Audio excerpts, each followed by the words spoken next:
welcome to Practical Wisdom Stories. I'm your host, Nikki Kleppel, and our guest today is Ani Babaian. And she is somebody that I've known, my goodness, probably at least a decade. She took the Dale Carnegie course leadership with me many years ago, came back as a graduate assistant, is really generous to help other people and really embracing that mentoring, came back and did an advanced program. And, you know, we turned into friends and on social media. So we've stayed connected, and I've just really been inspired by her posts lately. So I invited her to the show just to give us another human perspective. So welcome, Ani.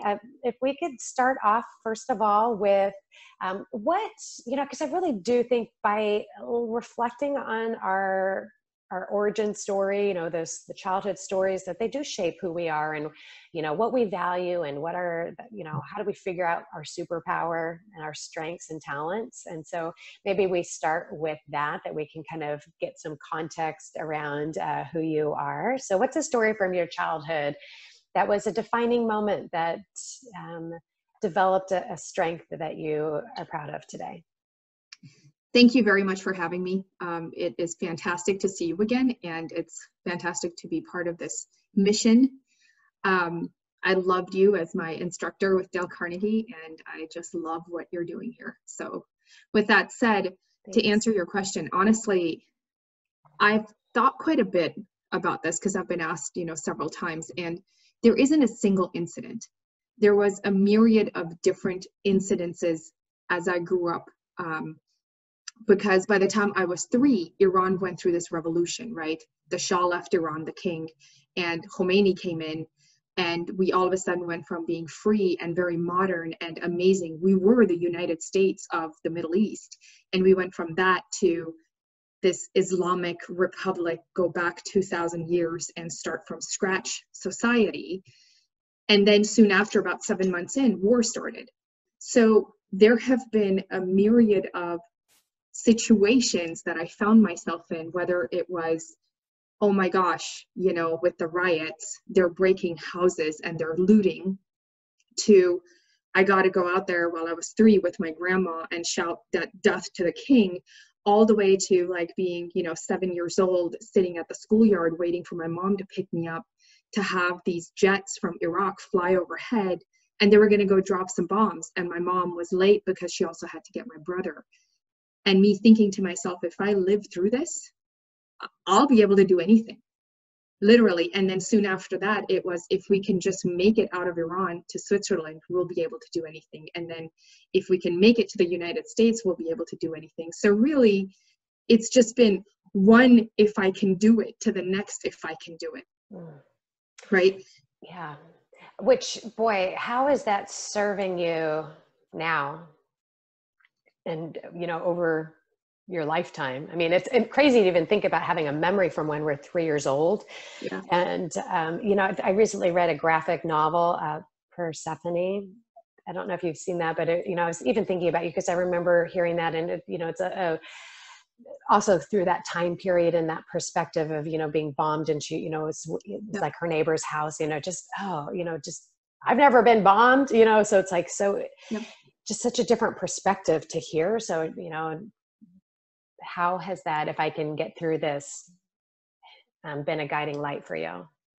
Really, it's, unless it's death, it doesn't get me down.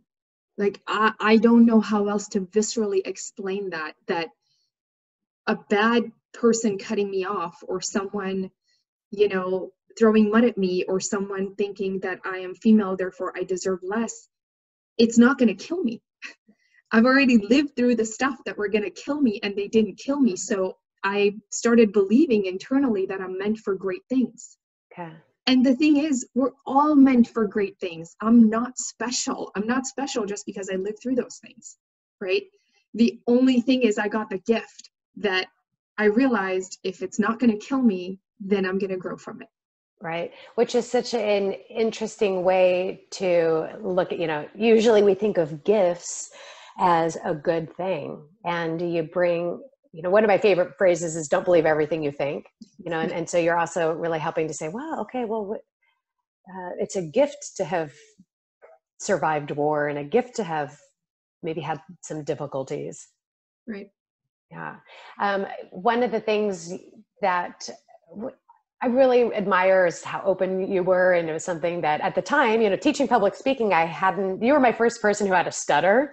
And I remember at the time being like, oh, okay, should I push her to talk? Should I not? How do I coach somebody with a stutter and whatnot? So, and you were just so open and like, I don't know, maybe nonchalant, which also helped me to be like, okay, why am I making a big deal if you aren't? So I guess maybe if you could also, I think so many people have impediments we put on ourselves, and maybe you actually had an impediment that was there and you didn't even see it as one. So maybe just help us to see how did you either get through that, or what qualities that developed in you to have overcome that challenge and lived with that? So really, the start of the story is actually very sad. It happened that I was 7 and I was watching my brother. I was about 6.5, and because of the war, he was burned. And I took that for the rest of my life to mean it was my fault because I should have been watching him better. But my dad was in the oil wells working, and my mom was just a single mom. She had to run to the store basically, right? And it just happened that we got bombed at the moment. So really, it didn't start anywhere good.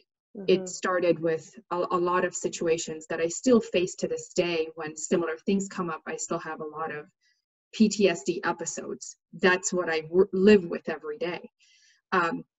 However, with that said, America is the land of opportunity, and I believe that every day. Because when we came here, I had speech therapy for free in high school. And my high school speech therapist said, get a job somewhere where you don't have to talk much. Whereas in Iran, I wouldn't even be able to get a job. So that is opportunity, right? And beyond that, I actually ended up stuttering my way all the way into a job with Microsoft, because some people saw me presenting, and when I wasn't stuttering, I had good content. So it kind of got them excited to give me a chance. Well, my first presentation to 2,400 people was going to be literally 2 months after I got hired, and I was panicking because I knew that I would get really low ratings, and that would mean I would get fired. So, the story you may not know, Nikki, is I hired a Dale Carnegie coach, and I paid $1,500 out of my pocket to come and coach me over Thanksgiving holiday, and we worked 8 hours a day, Friday, Saturday, Sunday, so I could nail that presentation. And even then, I struggled, and it wasn't until during that presentation I met a woman, Kathy Giroux. And she came up to me and she said, I stutter too. And then I watched her speak, and her stutter was worse than mine, And that's when I realized it doesn't matter. It doesn't really matter, because what comes out of my mouth, just like what comes out of her mouth, is what's valuable to people. Mm-hmm. So that long story to kind of tell you that, one, had I been in Iran, I'd never get to meet a Kathy. I'd never get to meet a Dale Carnegie coach. Mm-hmm. Second, that I had the ability to have that here. It didn't matter what happened in my life. I was able to find a way around it. So to summarize all of that up is to say, I'm here, I'm alive, I have opportunity, there's other people like me. Why do I care I stutter? Yeah. Like, do you care if you have a mole on your finger? Well, this is my mole. It's a feature.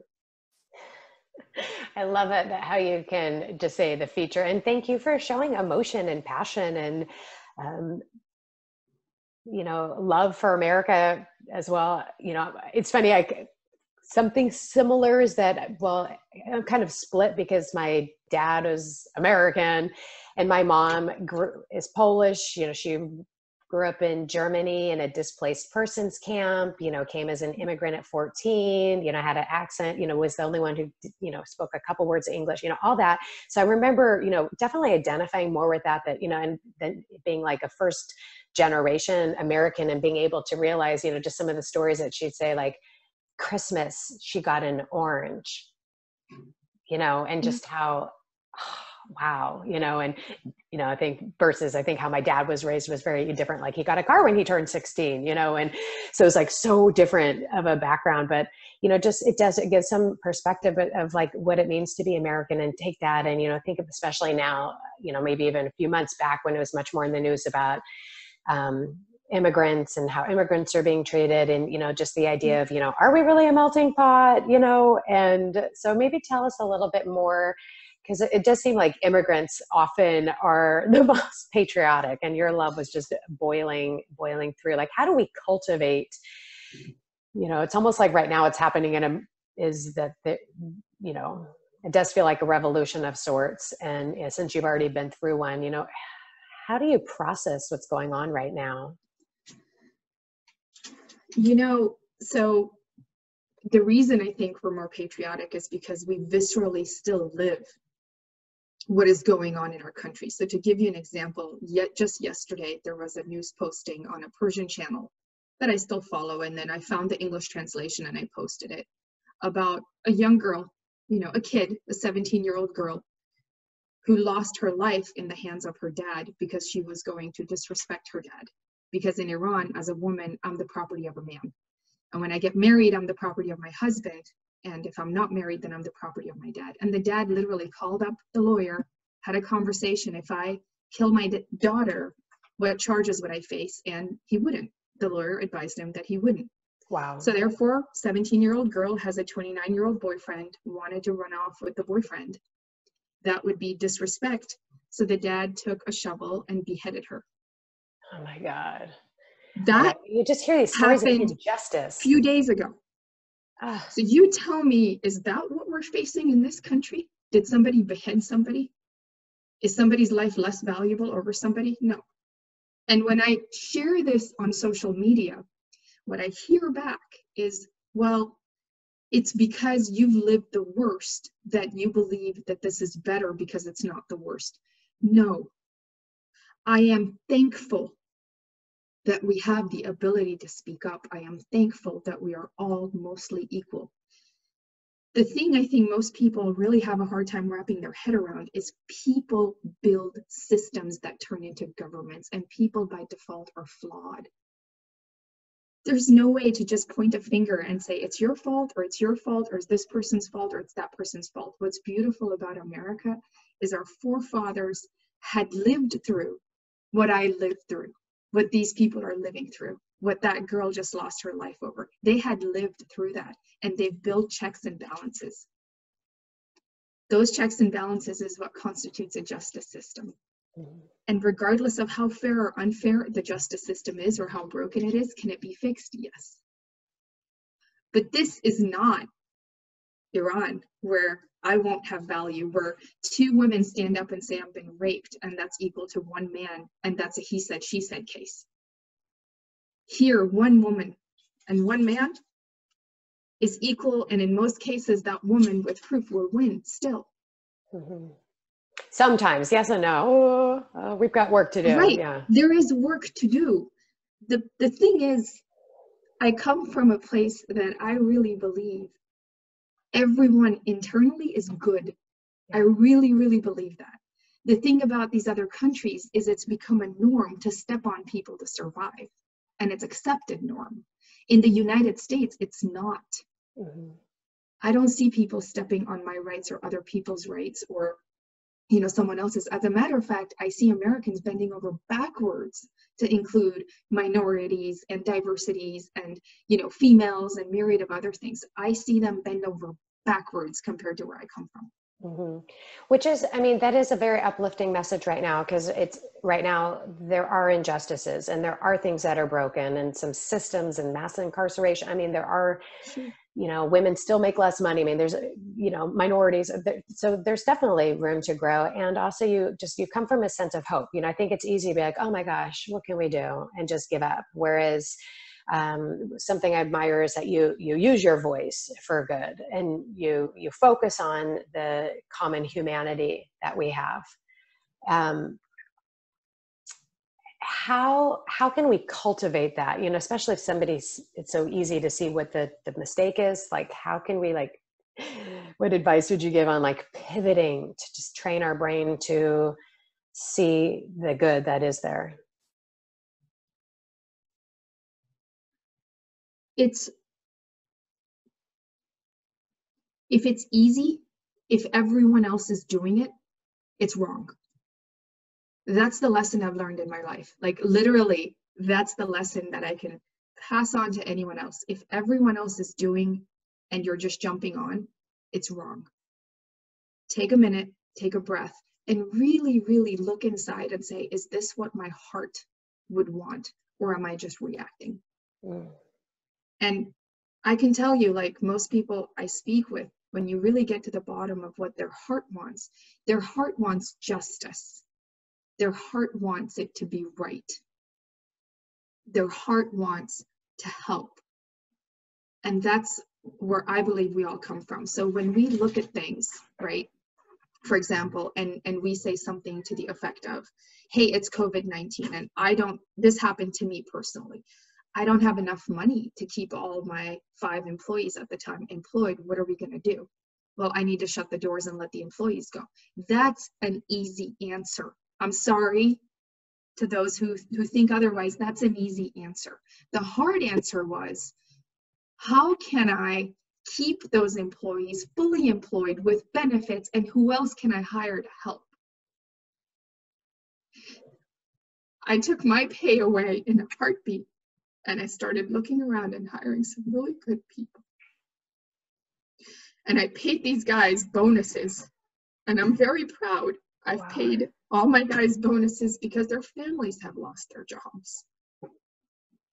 They can call me crazy, but when are they going to need the help the most? Now or 6 months from now, when everything's back to normal and their wives and husbands are back to work? Right. Now. You know, so then you come how from do I overcome that? Right? Yeah. I overcome it by pivoting and by asking better questions of myself. Hey, what are some other things we can do to bring in money? What else can we do? Hey, team, what else can we do? And everybody chipped in and things just came together. I'm not praising crazy, like, it just fell in my lap. It didn't. Like we went out and we searched for what else can we buy or sell? Is there gloves? Is it hand sanitizer? Do we partner with an out-of-work pharmacist? We dug deep and we worked hard, but we made it a no option to let people go. Okay.